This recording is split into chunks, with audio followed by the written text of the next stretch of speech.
Ladies and gentlemen, welcome to Spark Igniting Minds. Today, we are honored to host Shri H.K. Venkataram, a name synonymous with excellence in Carnatic music and innovation in technology. Born into a rich musical tradition, Shri Venkataram is the disciple of his father, Guru Sangeet Natak H.V. Krishnamurti. Beginning his musical journey at the age of 8 and performing publicly by 11, he has captivated audiences for over 4 decades. His artistry, rooted in classicism, has graced prestigious stages worldwide, and he has collaborated with legendary musicians like Semmanagundi Srinivasa Iyer and Dr. M. Balamurali Krishna. He is a recipient of the prestigious Sangeet Natak Akademi Award for 2023 and a top grade artist on All India Radio, and holds numerous titles like Ganakala Shri and Asthana Vidwan.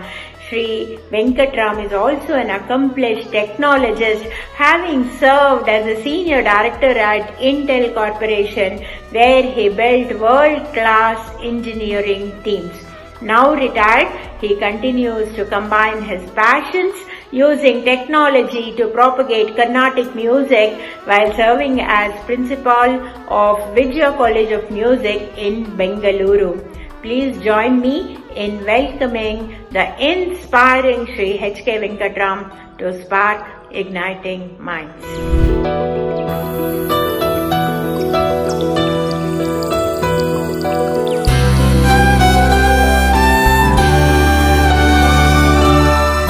Namaskara, H.K. Venkataram. It's truly an inspiring moment today to have you with us on Spark Igniting Minds. You have made your mark as a classical Carnatic artist and also being the director of Intel India. Your both journeys are very inspiring.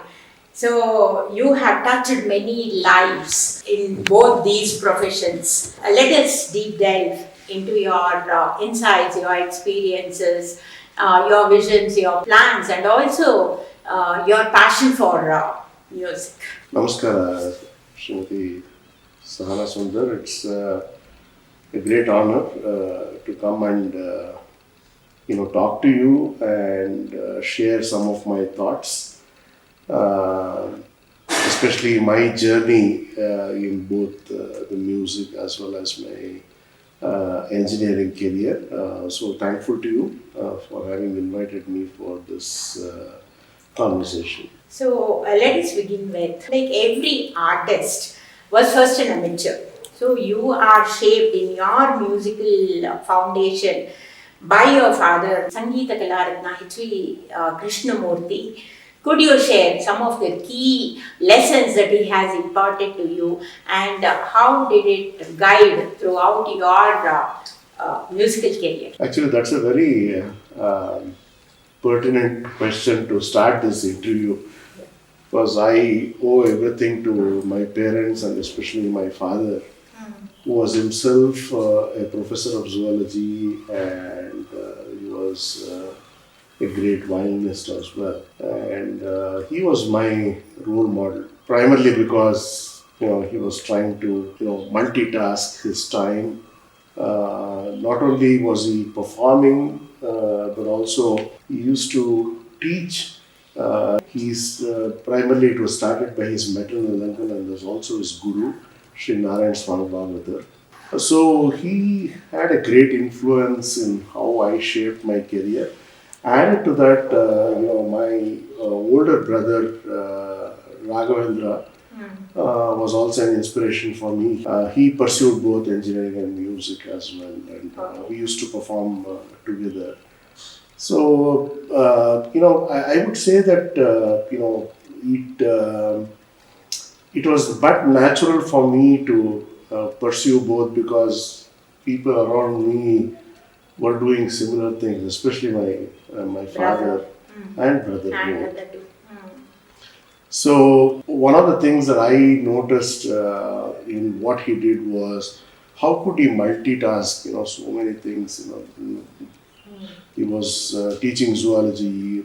He used to be teaching in medical college, Bangalore Medical College. He used to teach anatomy there. When he was taking care of the music college, he used to go for concerts. He was a very good musicologist. I noticed that his time management skills were very impressive, and he would not waste time, and somehow plan accordingly so that he is able to give even time for the family as well. With all these things, Yeah. family That takes a back seat. balance. Work-life balance. Yeah. Yeah, exactly. Yeah. So that's how we were I was impressed by how he used to go about doing this, all of these things at the same time. And that's one thing which I imbibed, time management skills. And some of the things that he used to tell me was, don't say you don't have time, find time. Okay. That's very important, Yeah. Sometimes, Most of them complain that there is no time, no time. correct. So somehow you can creatively come up with ways to find time and practice. Yes. And basic principles around how he drove this was, I would call it as patience, perseverance, and practice and passion. 4 P's as we can call it. Because one needs to have passion to go about doing anything. If you are passionate, you will somehow find time. Correct. So that's what went about in my life as well. I was very passionate about music because it came in the family, and engineering was more like my brother did it, and I was also very, I would say, passionate about basic electronics, and I would go to the Silver Jubilee Park Road, buy some kits, put together, switch on some light, as a young boy. Something fascinated me about electronics, and during my engineering, I fell in love with microprocessor field. That's how engineering field got shaped up, and music, of course, was in my blood, I would say, because it was in the genes, and all I had to do was It was from practice, your practice lineage, and persevere. yeah. And, that's how. That's so awe-inspiring. Like it is in the family itself. Music is in the family, Yes. and you have greatly influenced by your brother. Both by music and also technology or Yes. engineering. That's very great and an incredible journey, I can say. Okay. So, and music is very powerful, isn't it? So, Carnatic music demands an intimate connection with Raga. So, what's your approach to keeping your interpretations fresh over these ragas? Actually, Carnatic music is most of the time called as Raga music. Raga music. So it is based out of ragas, and it is so deep and so vast. A lifetime is not enough to experience all those ragas, and there are thousands and thousands of kritis, pre-Trinity period, Trinity period, and post-Trinity period. Even contemporary composers today, there are many who have composed. How many songs. ragas are there? So, like there is a Thousands count are there. Thousands are there. Yeah, because it's all And based some on places, 72, ragas also. 72 Melakarta ragas, putting these ragas together, and there are many child ragas, Janaka, Janya ragas. Janaka and Janya. So there are many permutation combinations that you can come up with, and a lot of permutation combinations have come up also. So those can be mere scales. Okay. A scale is different, a raga is different. A raga like Shankarabharana or Todi, you can define it through a scale, but it has a different characteristic when you do the exposition of those or delineation of those ragas. Mere permutation and combination of, you have 7 notes going up, 7 notes coming down, Arona and Avarona, and you can take away a few while going up, take away a few while coming down, or you can do what is called Vakra ragas, you can jump swaras and things like that. So number of ragas that you can create is infinite. Oh, it can go on and on. Yes. But most importantly, raga by its scale is not good enough. It should go with a composition which will stand the test of time. For example, Hamsadvani Raga, it has stood the test of time with Vatapi Ganapati and so many other Gajavadana, so many kritis. All this, whether it is Todi or Shankara Bharnam, the characteristic of that raga is mainly coming through the compositions. Okay. So a composition or the kriti kind of gives that overall shape. So that gives some kind of a framework that we can use to do the exposition of these ragas. So understanding those nuances, understanding those boundaries are very important to do a justice to a raga. So that's how Carnatic music goes about. And most important aspect is one should keep listening. 50% comes through listening. So you go to concerts, you keep listening to many of the audio tapes or audio MP3 files, and, YouTube nowadays. Technology has changed. We have other means also, but nothing to replace live concerts. Live concerts. Yeah, live concerts, and it's an experience by itself. So you learn a lot by listening. And Carnatic music is, like any other form of art form, it is very addictive once you get into the core of the art form. So once you start knowing about a particular raga and you start delving deeper into those, you learn more.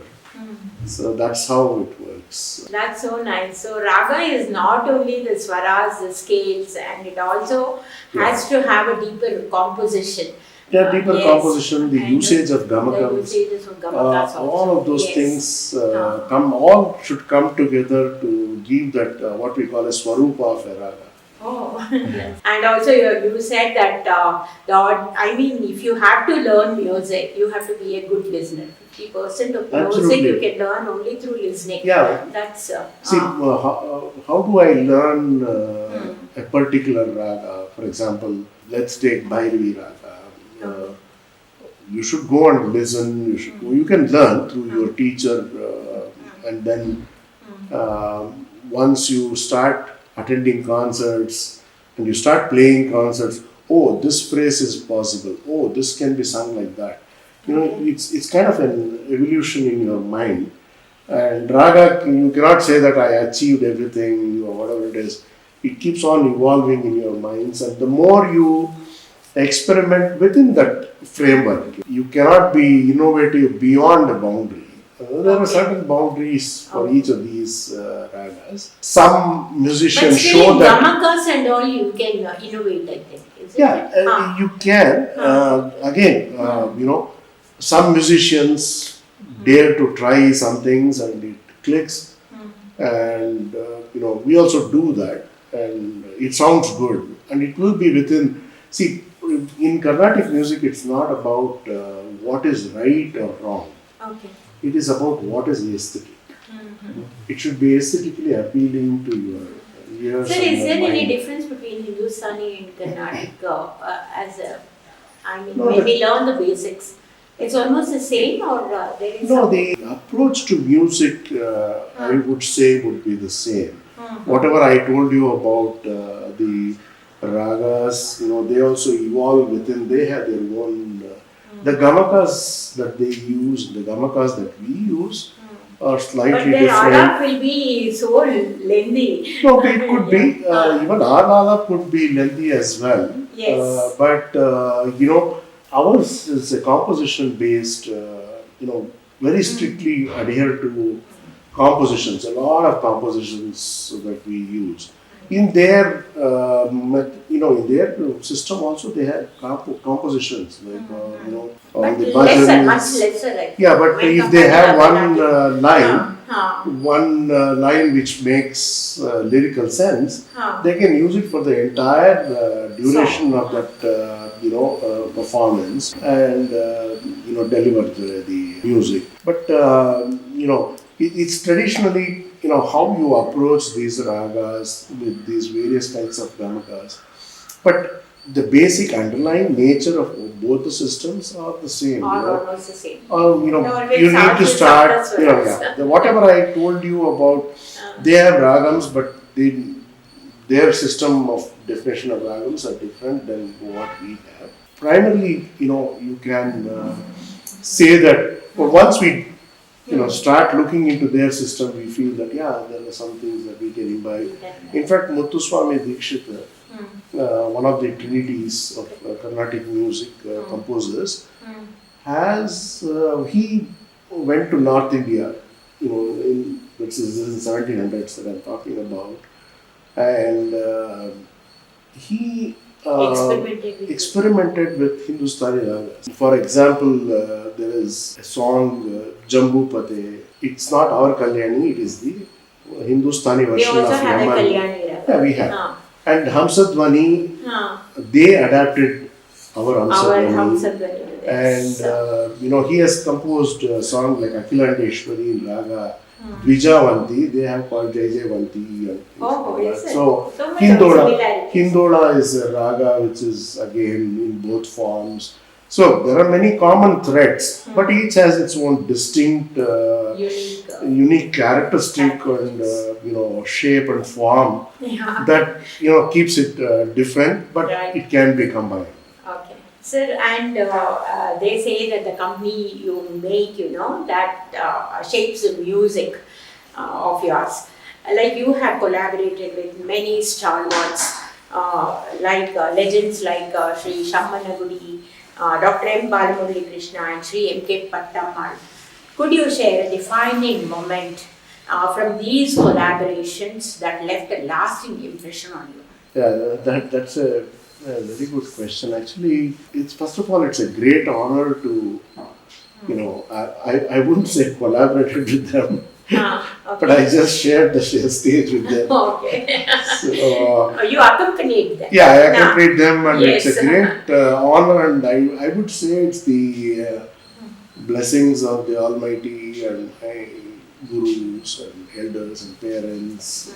It's just a sheer magic to be just sitting next to them and accompanying them, and there's so much to learn. And I still remember I had heard Shri Shammanagudi Srinivasayar many times over audio, and I had even gone to many of his live concerts as well. He was quite old when I was in my 20s, and but he was performing still, and so I was a great fan of Shri Shammanagudi Srinivasayar, and it so happened that I got an opportunity to accompany him a couple of times. And the first time when it happened, this was in Gayan Samaj in Bangalore. And the morning I went and I did namaskarams to him, and anybody can tell you the greatness of that musician was far beyond describing in words. He has influenced so much into the minds of musicians, how Carnatic music can be evolved, and he was a giant in his own space. I did have butterflies in my stomach, I would say, but when I met him, how many concerts you have accompanied? No, it was only a couple of them. He was already in his 80s. So, first concert, I still remember going to his place, to a place where he was staying, and I did namaskaram, and he did tell me one thing, it's all about experience, gaining experience. Dhairyama vastudu, he said, you don't have to fear anything on stage. So I went on stage, and he encouraged me while what was your age, sir, then? I know I was already in my late 20s. And he built a lot of confidence. Yeah, it's just that, getting an opportunity to just accompany that legend was a huge thing. And of course, I've accompanied Director N. Balamuli Krishna. The first time I accompanied was in Jairam Seva Mandali. Then 8th block, they inaugurated the hall, and then the hall was named after him. Okay. So that was the first time that I accompanied him. Even there, see, all these great musicians are great not just for their music, they're also wonderful human beings. And they themselves know that they were also very young when they started performing, and they were encouraged by elders and musicians and so on. So they have gone through that journey, and it is very nice of them to replicate that thought process to the next generation. Yes, I was there, I have done this, I know what it takes to be on stage with a legend, and making the person comfortable is, it's such a wonderful thing, and that's how music has flourished, generation after generation. Otherwise, if they were very restrictive and playing with their ego and other things, I think music wouldn't have been what it is today. I owe it to them. All musicians are great minds, I can say. Yeah, definitely. They're great souls because they don't have any toxicity or any ego. Nothing will come because most of the time goes in practicing.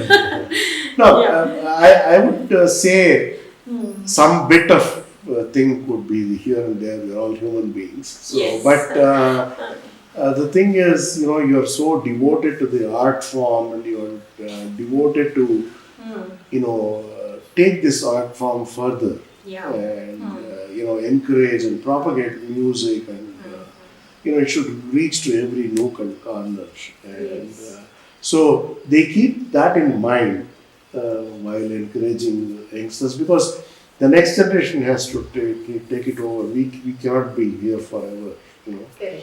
So this has to pass on to generations, and that's what they have done. Yeah. And my experience with all of them have been wonderful. It's been a learning experience. I wouldn't say that I did the best, to start with. And that's so but that's what exactly Shri Venkataram mentioned. It's an experience. Every time you accompany, you will get that kind of experience.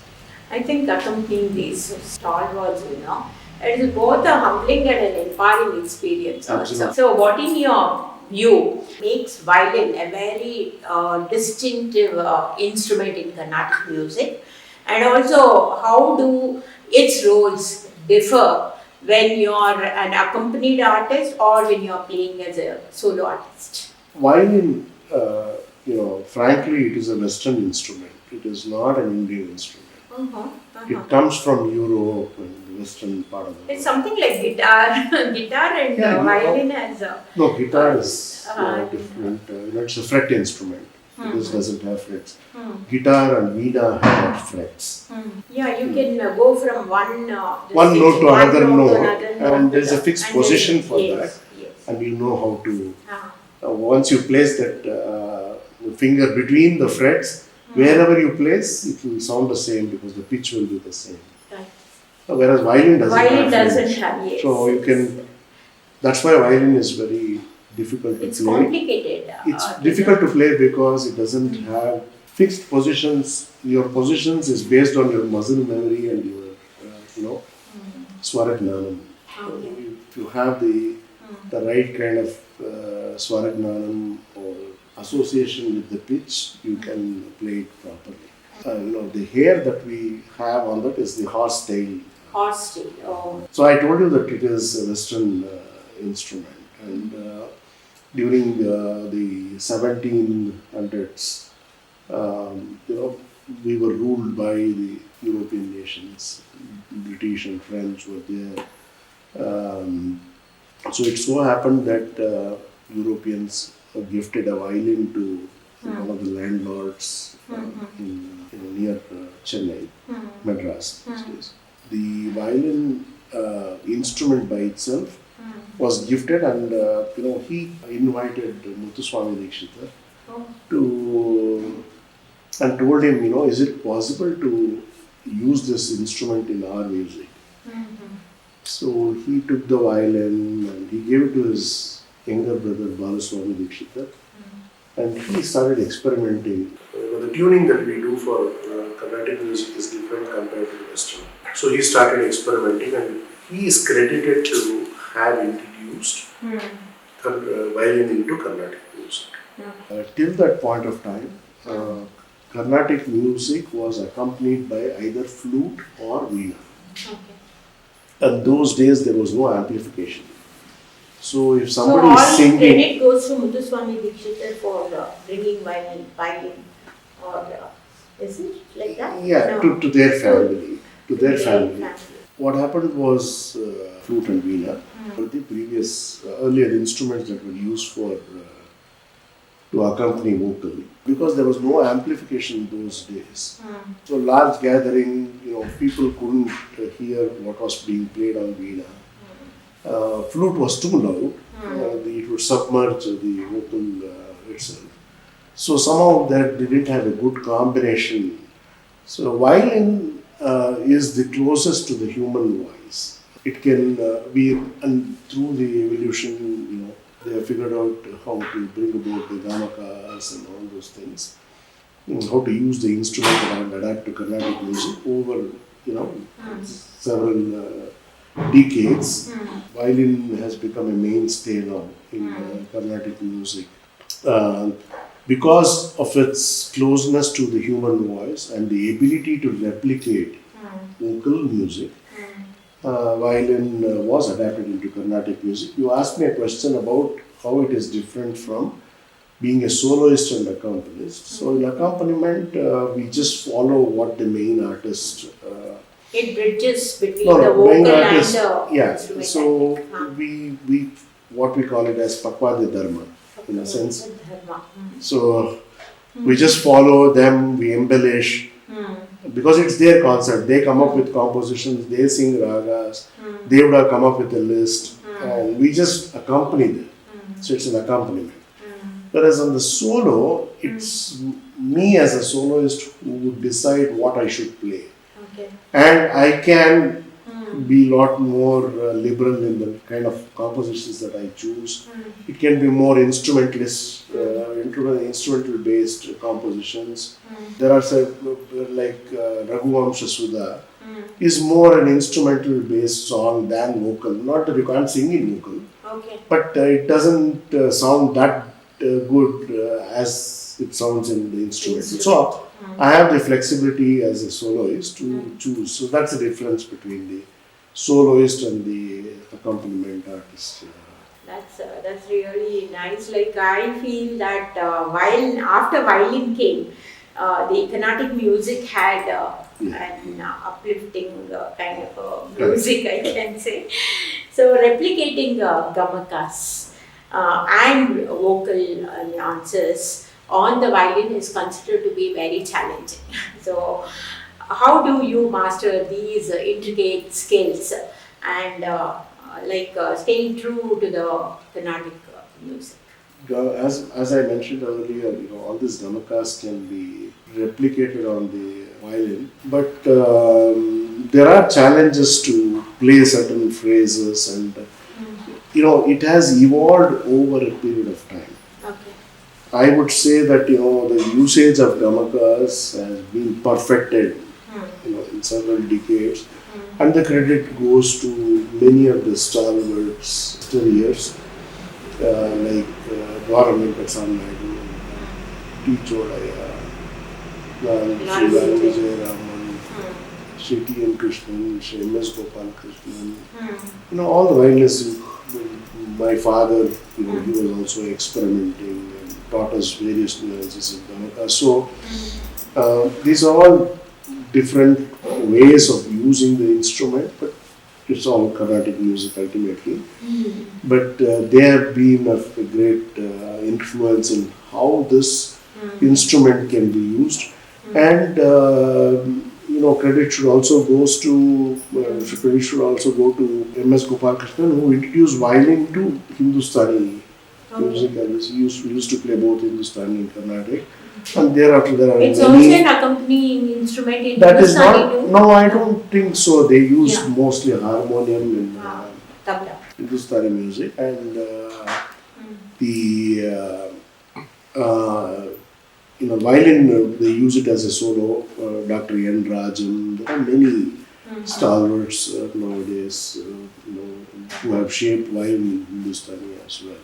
So playing gamakas, you can experiment, you can make it sound exactly like the vocal, but there are certain. It requires a lot of practice. Yeah, it does. Any instrument requires a lot of practice. As I told you, violin is challenging because of the. Because it doesn't have a frets. Yeah, it doesn't have fixed positions that you can see and play. Yeah. You just It's go by only the. by experiencing you should know where sha comes and where and yeah. it is. So it is mainly the Shadja, Panchama, which are open strings, but there are other notes that you should. So when two cultures meet in music, they create magic, they say. Like you had Karnatic Hindustani Jugal Bandes with very famous artists like Pandit Vishwa Mohan Bhatt and Ustad Shahid Parvez. So how do you blend these, seamlessly, how do you blend with those artists? Yeah, actually, music is universal. It doesn't have a language by itself. It's a universal language, I would say. Yeah. You can talk to each other. You don't have to know the other person's language, but you can converse through music. So Hindustani and Carnatic have got some common threads that we can use. There are common ragas that I told you. They have Kiravani, that we have Kiravani, then Hamsadwani, Kalyani, things like that, Hindola. Either take those ragas, play in their form and we play in our form.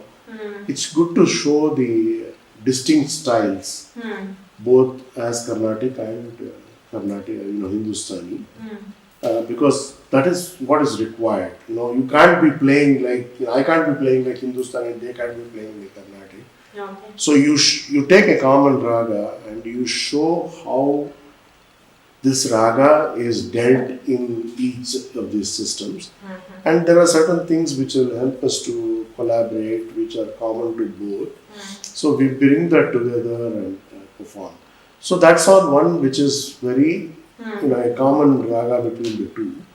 There are ragas which are very similar, but soaked in classicism in its own way. And for example, there are times that we have collaborated where they play a Desh Raga and we play what is called Surati. From a scale standpoint, it's not. No, it's not even close to each other. But there are some things which can come together. So that's the wonderful. So when playing Jugal Bandes, I think there may be similar things also, and there may be a lot of variation also. Still, you can do the Jugal Bandes. Yes. It doesn't mean that ultimately we have to give good music. Yes. And you collaborate with a common raga, you collaborate with a similar raga, or you can collaborate with a different raga. They play a different raga, which shows, but we can have a common line lyric, which it can be a common lyric which between the two of us. That's how ultimately it is music. We talk music on stage. And musicians understand the other musicians. Yeah, correct. Collaboration have been done. A lot of people have collaborated. Like Dr. L. Subramaniam has collaborated with not just Hindustani but many Western instruments and artists, famed artists. So it's you cannot put it together and generate some music. Some people have collaborated with Brazilian artists. It transcends boundaries. Yeah, both of them don't know each other's language, but still you can. On stage you can. And the violin in Carnatic music has seen great evolution since the time of Dwara Venkateshwaran and Piti Chaudhaya and Largudi Jairam. How do you view its role today? And what innovations can you see or bring in? Well, as I mentioned in the other question about violin as an instrument for solo and accompaniment, I touched upon these great violinists. It has gone through an evolution every time. It is to the credit of all these great artists who experimented and gave this instrument a place to what it is today. Yes. So if they had not experimented, violin wouldn't have been what it is today, right? Right. So they have all innovated, they've all come up with fresh ideas, but still there is scope to come up with even fresh ideas than what has been seen in the past, because music is so vast and there is no limit to what you can do. You can think of virtuosity where speed and other things, clarity, with speed, plays a huge role, because that kind of excites the audience, some of these things. And there is the traditional form of accompanying Carnatic music for vocal and other things. So all of these, I would say, has gone through an evolution decade after decade. Since the time that Muthuswami Dikshit's family introduced violin. There have been many, if you listen to the past, you can think that how come they are not using gamakas, but they tried and brought those gamakas over a period of time. It's not something which came overnight. Yes. And credit goes to all the greats that I have mentioned for evolving violin as a mainstay instrument in Carnatic, even in Hindustani music. So, as principal of Vidya College of Music, what's your vision nurturing the next generation of Carnatic musicians? One of the things that I am very passionate about, how do we take this art form to people? Carnatic music by itself is complex, and any art form is complex unless you go into it, delve deeper into the art form. We cannot just enjoy it at a superficial level. Right. So, but that also brings a problem, because not many will come into this fold of art form. So credit goes to great stalwarts and musicians of the past like Bharat Ratna, Srimati M.S. Subbulakshmi, Dr. M. Balamurali Krishna. See, they took music beyond what was thought of as a circle of rasikas. They touched the hearts of many other people. They brought in a lot more people into the fold through their music, the compositions that they used and so on. Carnatic music at the highest level is based on devotion, bhakti, and one can associate Carnatic music with many compositions. In every language. It could be mostly in Sanskrit that they used to compose. It is in Kannada, Tamil, Telugu, Malayalam, many other languages in India as well. To the credit of some of these great scholars who started, propagating music beyond the boundaries that we thought.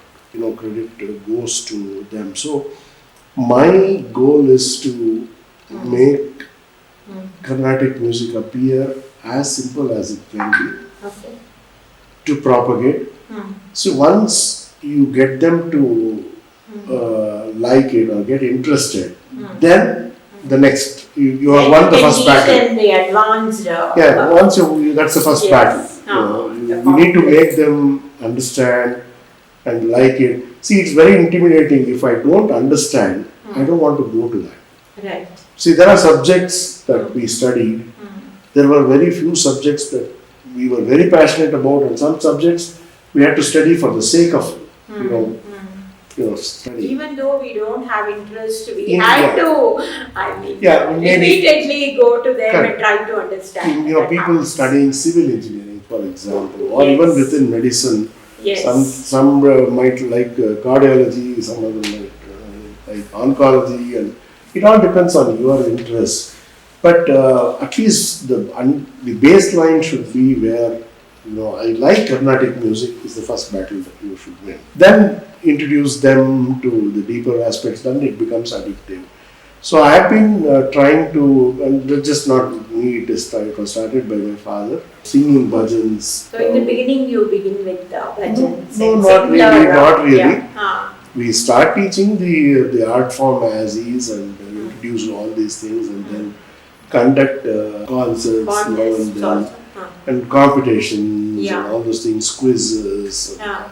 So my goal is to use the technology And bring many into your fold. and bring many into the fold of this Correct. wonderful art form. It should spread and people should enjoy it rather than getting intimidated about the art form itself. That's a wonderful goal that you have. How do you balance the traditional approach with the innovation while imparting lesson to your students? Yeah, that's a good question. Actually, any new thing coming has its pros and cons. If you take what happened during the COVID times, the entire thing was locked down, we couldn't even move on.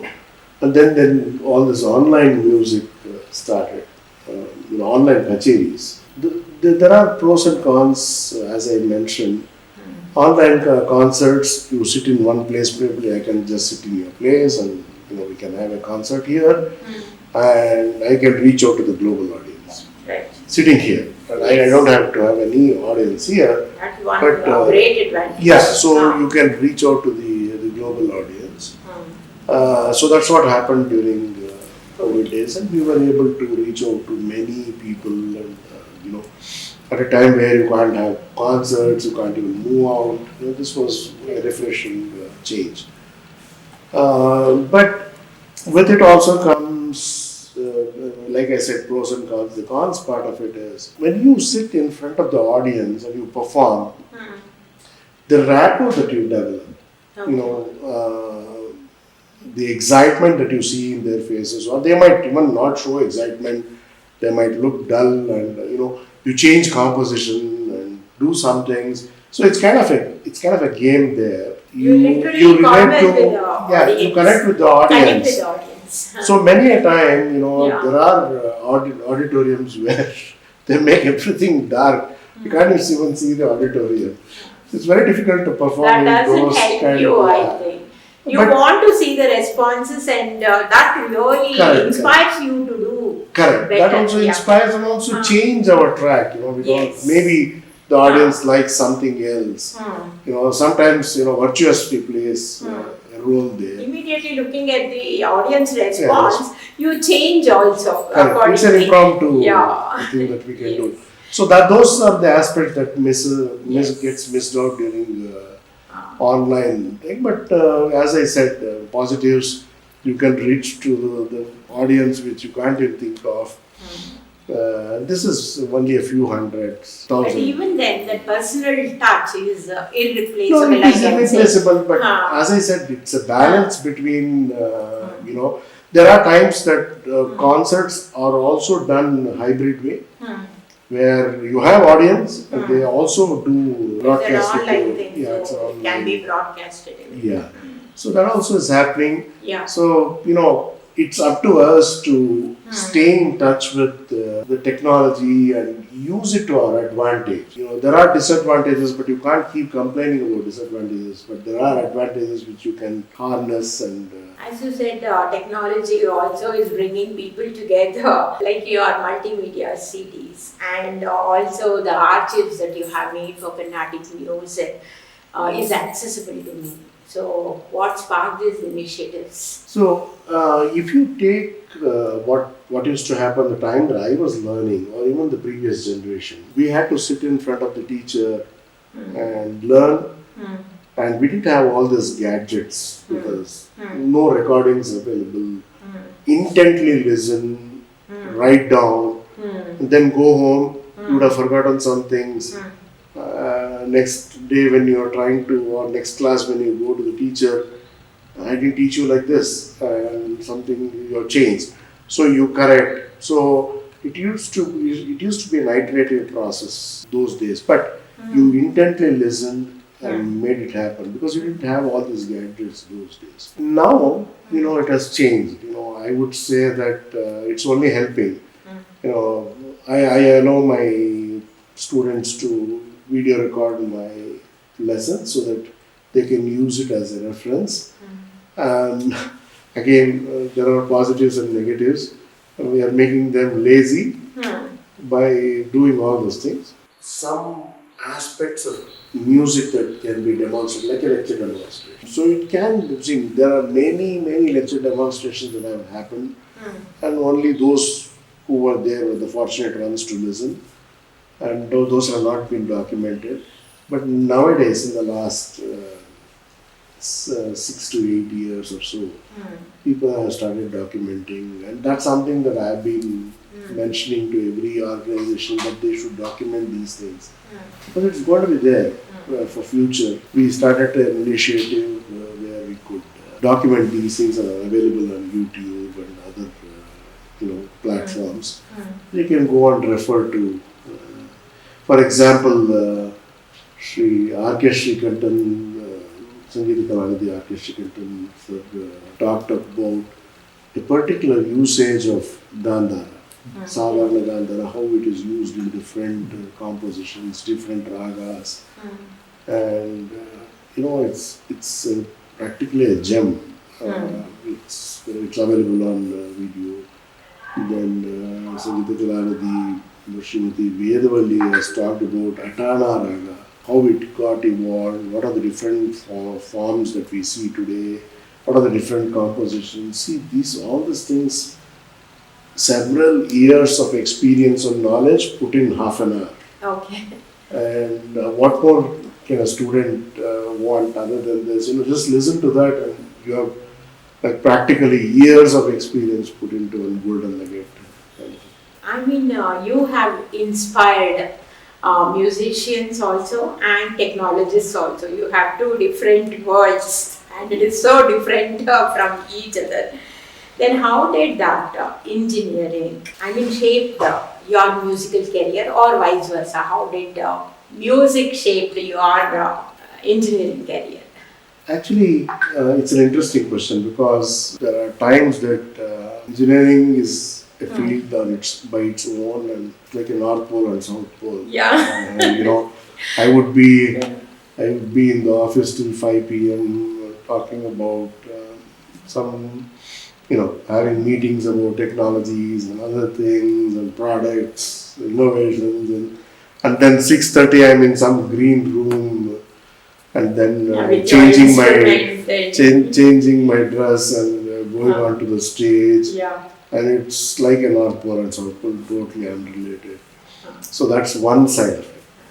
The other side of it is, I've always tried to look for how can I use technology to propagate. I told you my goal is to propagate Carnatic music. And that's why I did all these multimedia presentations, because a picture is worth 1,000 words.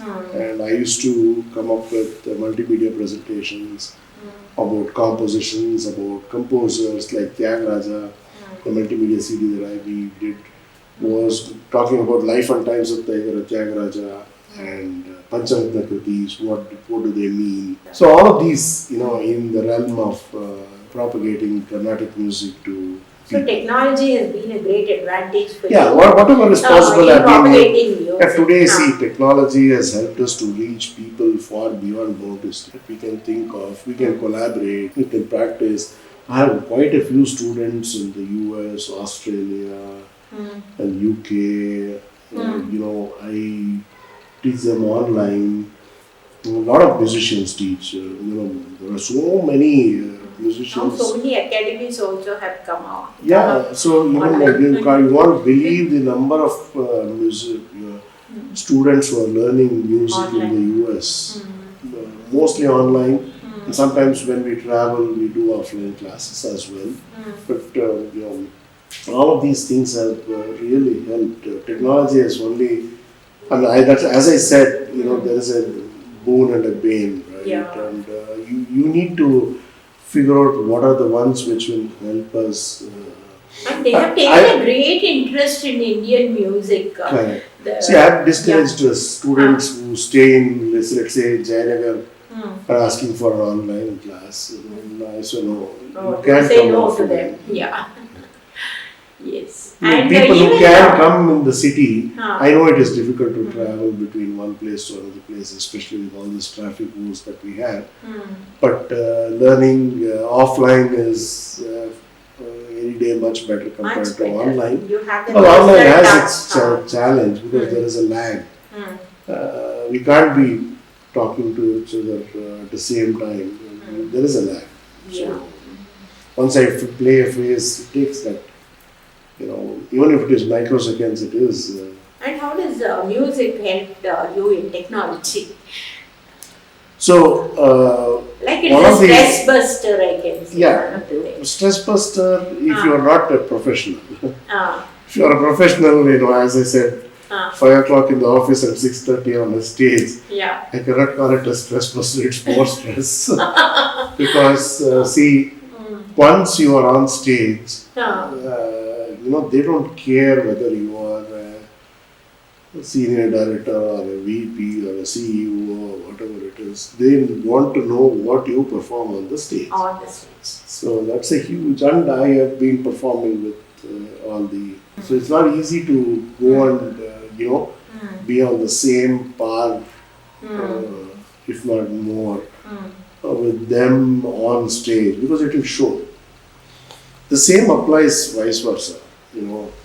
At office they don't care. You might be a great musician as long as their product happens. And I am doing the right job. That's and what they are happy. They are happy. A wonderful journey, I can say. And it gives a lot of, happiness also, isn't it? So now coming to the AI. AI can compose a symphony, but can it create art?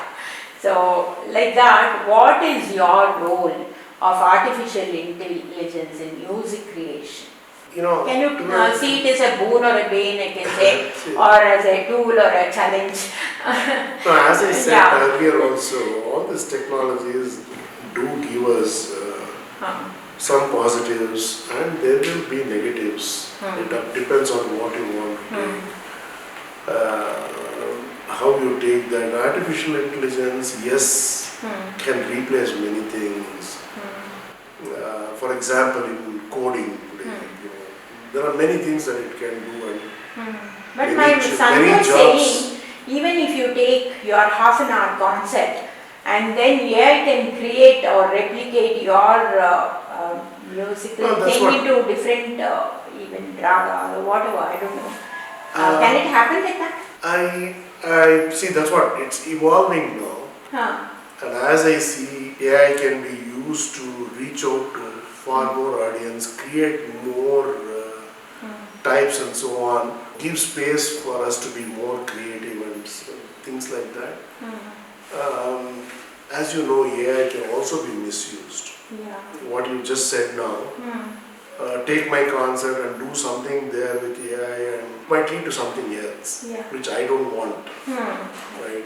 For example, today people are using AI for unscrupulous things. For example, your son could be calling you and say, I'm in distress, whereas he's not even calling you. Right? They impersonate video and make it appear that your son is calling. Things like that. So I think there is space for us to use artificial intelligence to create more creative and innovative music. But will it replace what we do? I don't think so. I was talking about coding. So coding by itself can be done to a large extent by AI, but there are certain things that it can't do. Still needs human intervention. So the myth that it will take away all the jobs, when we were growing up, or when even the computer was introduced, because people thought that they will lose jobs in banks and other institutions, but nobody lost it. In fact, it only helped us. Similarly, it remains to be seen how far it can go. But the threat is there in terms of misuse, but we'll have to figure out how to handle it. So it always enhances your creativity also. Yeah, see there were many during elections, powerful politicians, they have not even made that speech. But those speeches came out because of it can tarnish an image of a person completely. Some other actress was offended by how she was a particular clip. So all of these, the ills of technology is always there. And there is goodness. Either you can go and talk about those ills or you can harness exploit the goodness. That's why the choice is ours. Okay, Venkataram, I think for anybody who will excel or who becomes renowned, there is a family behind which always supports, cooperates, coordinates and gives you a lot of push. So how has your family supported in shaping your career or also facing all these challenges and being always on the top? Doing disservice if I didn't mention the support and encouragement that I've got from my family. This is pre-marriage, my parents, my siblings have done a lot to encourage me and my talent. And post-marriage, my wife has played a very, very key role because my job used to be so demanding and I used to travel so much. And my wife Triveni herself is a musician. So she understands 15 days you are in India and 15 days when I ring up you are somewhere in some other country. Quite a bit. And so it is a challenge, when you're pursuing two intense fields, the amount of time that you can spend towards the family drastically comes down. And there's only so much time you have. And I would give all the credit to my wife because she has been the pillar of support in terms of providing that encouragement and support that I required.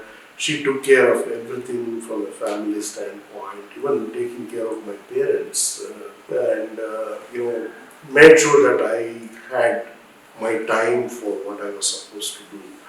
So without them, I would have not been able to come this far. And full respects and kudos to what they have done. And even your daughter is such a legendary artist, I can say. The way she sings Bhargavi is... that's good. She also took up to this one. Yes. She did her engineering, but she said she wants to pursue music. So it's nice, there are times that we have good discussions, heated discussions as well about music, a lot of conversations that we have. So it's a common thread we can talk about. So it's nice. It's I'm blessed in that sense. Even my son plays on violin, Vishnu. And so it's all of the family, and it's a good time. So the way you have brought up your children, is really amazing. Hats off to you. The way Bhargavi sings, I am really impressed, I can say. Yeah. No, I don't want to take too much credit. Yes, we provided the platform for them. Yes. But it's also up to them to take it forward. And Bhargavi has really worked very hard. Talent is only one part of it. You need to really work and bring your talent the right way, and that's what she has done. You said about the 4 P's: persistence, perseverance, patience, and practice. Practice. That's what Passion, perseverance, practice, patience. Patience. One need to have patience because there are many times that we do we think we are doing it right, but the fruits are not there. Many times it's very, very depressing during those phases. You think you are doing very well, but you are not getting the returns that you would like to see. But you need to have patience and keep working hard. Venkataram, what message would you love to give to both musicians and engineers or people from other field also, and who look up to you as a role model? I love that question because Yeah. I just took my retirement from the IT industry after 37 years, just a couple of months ago. I still remember my dad telling me in 8th grade when I was studying at India's high school. Yeah. He told me one day he came and was talking to me and he said, "You will thank me for teaching this art form at some point of your life, especially when you get retired." Frankly, I didn't know what he was talking about. But as I progressed, I noticed that a lot of people in their 50s and 40s and 50s thinking that, oh, I should have learned when my parents told me. I was learning flute or veena, or I was painting but I gave it up. I should have continued, because post-retirement one needs to have a hobby. You need to come up with how do you It's spend very time? important. I keep telling my students, apart from academics, you should have a hobby, because you never know when your hobby turns into your career, Yes, isn't it? Yeah. Yeah. So actually, I've benefited the most, I would say. I got to realize what my father was trying to tell me. Right. So, it could be even photography, it could be anything. It need not be music alone, it can be any art form, any field that you're passionate about. So there are times that we have tried to, so some people say that, oh, I play golf, but as you age, there are times that you can't go and play.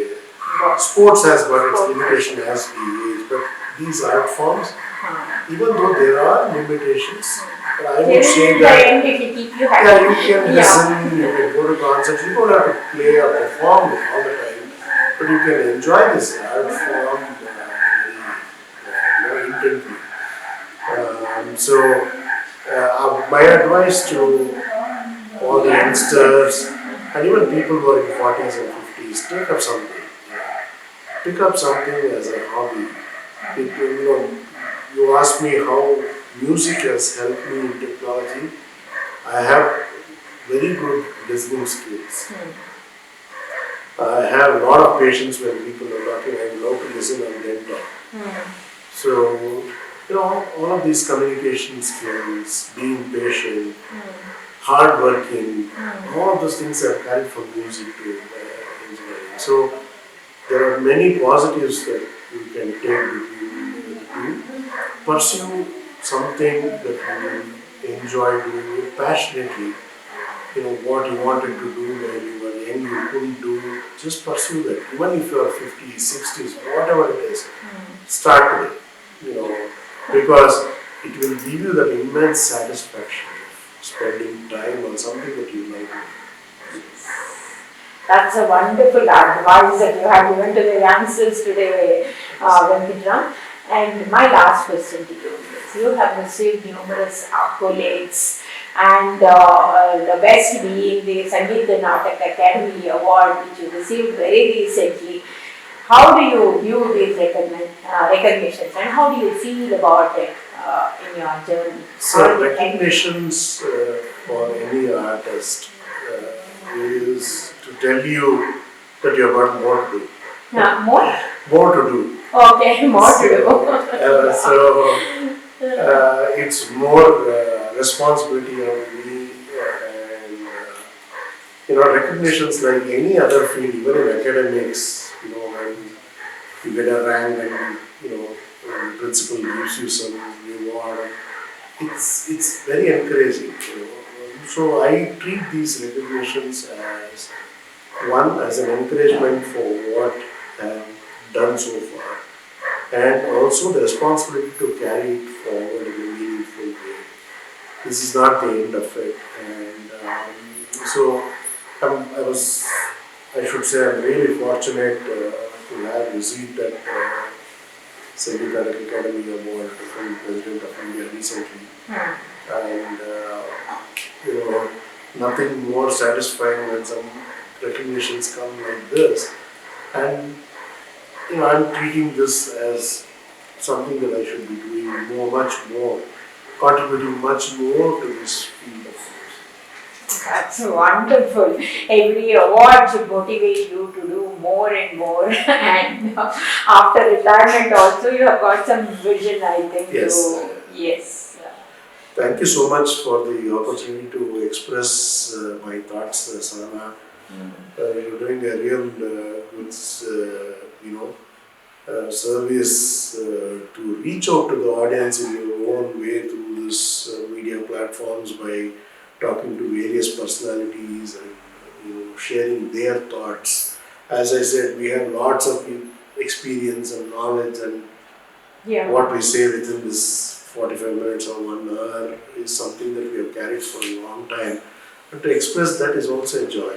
Yeah. Thank you so much. Thank you so much, Venkataram, for being here and sharing your insights, experience, and the way you have educated the audience today is really incredible, I can say. And thank you so much. Thank you.